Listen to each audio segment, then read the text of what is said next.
ఏపీలో rowdy sheeter Srikanth అరాచకాలు ఒక్కొక్కటిగా వెలుగులోకి వస్తున్నాయి. తిరుపతి జిల్లా సూళ్లూరుపేట పరిధిలోని పాలవల్లి వారి వీధిలో 2019లో మృతి చెందిన రజనీష్ కేసు మరోసారి వెలుగులోకి వచ్చింది. ఈ కేసును అప్పట్లో అనుమానాస్పద మృతిగా నమోదు చేశారు. సాక్ష్యాలు లేవని 2021లో దర్యాప్తును మూసివేశారు. కానీ ఈ దారుణ హత్యకు శ్రీకాంత్, అరుణ్లకు సంబంధం ఉందనే ఆరోపణలు ఇటీవల గుప్పుమన్నాయి. ఆత్మహత్యకు ముందు రజనీష్ తీసుకున్న సెల్ఫీ వీడియో వైరల్ గా మారింది.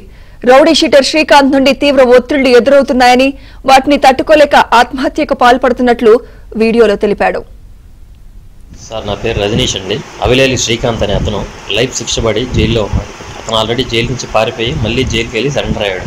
ఢిల్లీలో కేసు అప్పీల్ చేసుకుని సుప్రీంకోర్టులో అక్కడ కేసు కొట్టించుకోవాలని లోపల జైల్లోకి వెళ్ళేటప్పుడు నన్ను పిలిపించి నాకు కొన్ని ఫైల్స్ అవన్నీ నేను అక్కడ వేరే వాళ్ళకి చెప్పున్నాను, లాయర్తో వాళ్ళతో మాట్లాడినాను, ఇక్కడ నుంచి ఫైల్స్ తీసుకెళ్ళి అక్కడ ఇవ్వు చాలు అన్నాడు. సరే, ఏదో లైఫ్ పడింది, సరే బయటకు వచ్చేస్తున్నాడు, బతకలేకపోతున్నాడేమో అన్న ఉద్దేశంతో తీసుకెళ్ళిస్తాను అని చెప్పాను. నేను అక్కడికి వెళ్ళి వస్తా ఉంటే ఢిల్లీకి వెళ్ళి ఇచ్చొస్తా ఉన్నాను. దానికి అసలు డబ్బులు కూడా సరిగ్గా ఇచ్చేవాళ్ళు కాదు. వెళ్ళి వచ్చేటప్పుడు నాకు చేతి డబ్బులు పడేది అక్కడ. కానీ ఏమన్నా అడిగితే, ఏమన్నా మాట్లాడితే ఏం చెప్పాడు ఆయన సారు, ఏం చెప్పాడు, ఇమ్మన్నారు కదా ఇచ్చాను. జైలులో ఉన్న సమయంలోనూ శ్రీకాంత్ రజనీష్ పై బెదిరింపులకు దిగాడు. ఇందుకు సంబంధించిన ఆడియో బయటకు వచ్చింది. మరోవైపు ఆత్మహత్యకు ముందు రజనీష్ రాసిన ఉత్తరం వెలుగులోకి వచ్చింది. దాంతోపాటు జైల్లో ఉన్నప్పుడు శ్రీకాంత్ రాసిన ఉత్తరాలు సైతం బయటకొచ్చాయి. విషయం చెప్తున్నా, గుర్తుపెట్టుకోండి.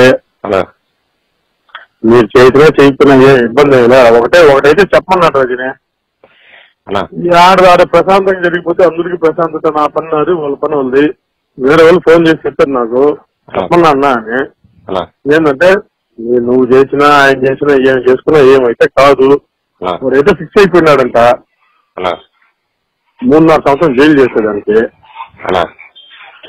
ఇప్పుడు సంవత్సరం అయిపోయింది, ఇంకా 2.5 సంవత్సరం ఉంది. మొన్న ఉమ్మరోడు జగదీష్ వాళ్ళ కరమంత్రాలు పోయినాడంట. నువ్వేందో 7 వరకు కాగితాలు పెట్టినావంట కదా నువ్వు కిరణ్. నేను కిరణ్ కాగితాల అదేమో నాకు తెలియదు. ఏమి రజనీ ఏమి జరగనట్టయితే నువ్వు నాతోనే చెప్పినావునా నేను మంచోడిగా నటిస్తున్నా అన్నా అని. నేను కూడా దాన్ని కూడా నేను చెప్తున్నా ఈనో రజనీ, ఇన్ని రోజులు కూడా నేనైతే చెయ్యాలి అనుకుంటే ఇన్ని రోజులు కూడా పెట్టున్నా. నాకు ఆ రోజు నువ్వు శ్రీకాంత్ మాట్లాడుకున్న రోజు నాకు విషయం తెలుసు. దానికి నువ్వు నా బండికి మన ఇద్దరం బజార్కి పోయి వచ్చే ముందే నాకు విషయం తెలుసు. శ్రీకాంత్ కన్నా అప్పుడు తెలిసింది నాకు. ఆ రోజు 7:30కే నాకు విషయం తెలుసు. అని నువ్వు చేస్తావని నేను అనుకోలా, మొన్నటి వరకు కూడా నమ్మలా. ఏందా నేను నిజంగా కానీ నమ్మి ఉమ్మరోడికి కూడా చెప్పు నేనేమన్నా చెయ్యాలి అనుకుంటే నేను తాగేసే చేయవల్ల.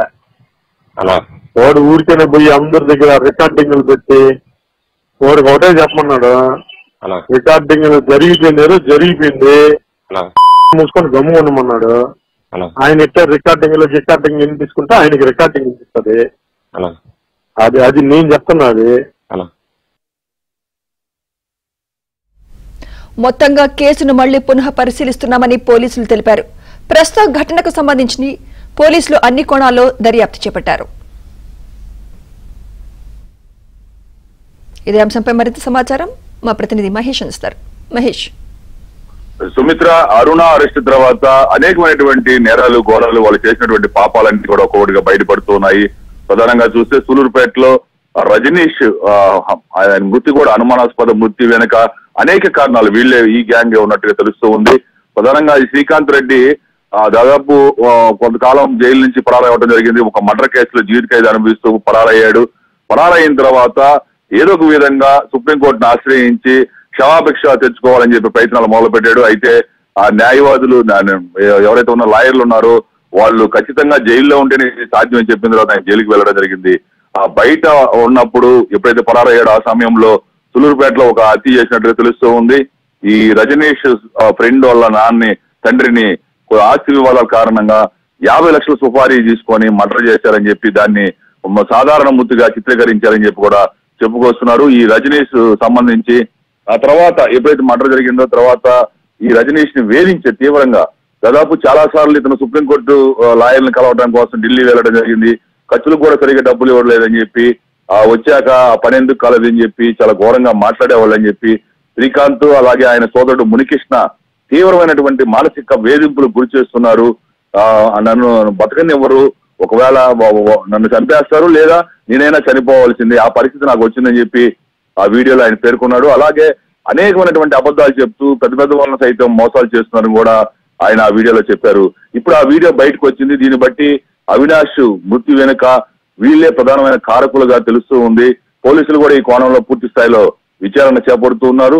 ఇదే కాదు, అనేకమైనటువంటి హత్యలు ఇతర నేరాల వెనుక కూడా ఈ శ్రీకాంత్ రెడ్డి గ్యాంగులే పనిచేశాయని చెప్పి తెలుస్తూ ఉంది. నిన్నటి రోజు మనం చూసాం ఆ ఒక గ్యాంగ్, ఒక లేడీ గ్యాంగ్, సోనీ వాళ్ళ గ్యాంగ్ విచ్చలవిడిగా మద్యం సేవిస్తూ ఏ విధంగా వాళ్ళు ప్రవర్తించారో, ప్యాకెట్ ఆడటం ఇవన్నీ కూడా చూసాం.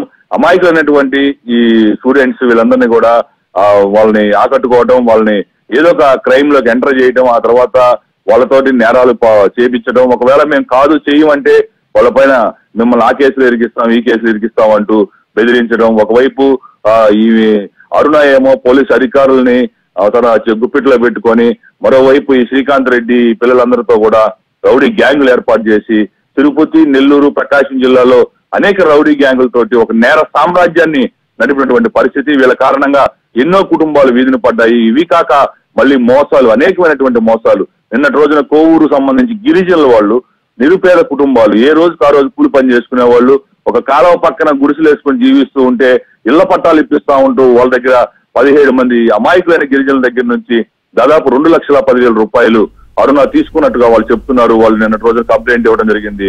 దానిపైన కూడా కేసు నమోదు చేశారు పోలీసులు. మరోవైపు విజయవాడకు చెందినటువంటి ఇంకొక వ్యక్తి కూడా 21 లక్షల రూపాయలు తీసుకున్నారని చెప్పి అరుణ పైన ఫిర్యాదు చేయగా కేసు నమోదైంది. వీళ్ళ అరాచకాలు, అన్యాయాలు రోజు రోజు కూడా బాధితులు ఒక్కొక్కరుగా బయటకు వస్తున్నారు. పోలీసులు కూడా ఒకటే చెప్తున్నారు, ఖచ్చితంగా అందరూ రండి, బాధితులకు న్యాయం చేసేది చట్టపరంగా న్యాయం చేస్తామని జిల్లా ఎస్పీ కృష్ణకాంత్ నేతృత్వంలో దాదాపు అధికారులందరూ కూడా వీళ్ళకి సంబంధించిన అనేకమైనటువంటి అంశాలు శోధిస్తూనే ఉన్నారు. ఈ రౌడీలు ఎవరైతే వీళ్ళతో కార్యకలాపాలు పాల్పడ్డారో వాళ్ళందరినీ కూడా అరెస్టులు కూడా జరుగుతున్నాయి. ఇప్పటికే శ్రీకాంత్ అన్న మునికృష్ణతో పాటు మరో 3 రౌడీల షీటర్లను కూడా అరెస్ట్ చేయడం జరిగింది. దీంతో మిగిలిన రౌడీలందరూ కూడా ఇతర ప్రాంతాలు పరారవుతున్నారు. వారి కోసం ముమ్మరంగా పోలీసు బృందాలు గాలిస్తూ ఉన్నాయి. ప్రస్తుతం అయితే ఈ రౌడీజాన్ని ఉక్కుపాదంతో మోపే ప్రయత్నాల్లో నెల్లూరు జిల్లా పోలీసులు, ఇతర జిల్లా పోలీసులు ఉన్నారు. నెల్లూరులో అయితే ఈ రోజు ఉదయం దాదాపు 350 మంది 6 ప్రాంతాల్లో కాటన్ సెర్చ్ నిర్వహించడం జరిగింది. 117 బైకులు, ఒక్కసారి 7 ఆటోలు కూడా కాగితాలు లేనటువంటివి పట్టుకోవడం జరిగింది. మొత్తం మీద రౌడీజాన్ని ఉక్కుపాదం అంచేదానికి పోలీసులు ప్రయత్నాలు చేస్తున్నారు. Sumitra, thank you Mahesh.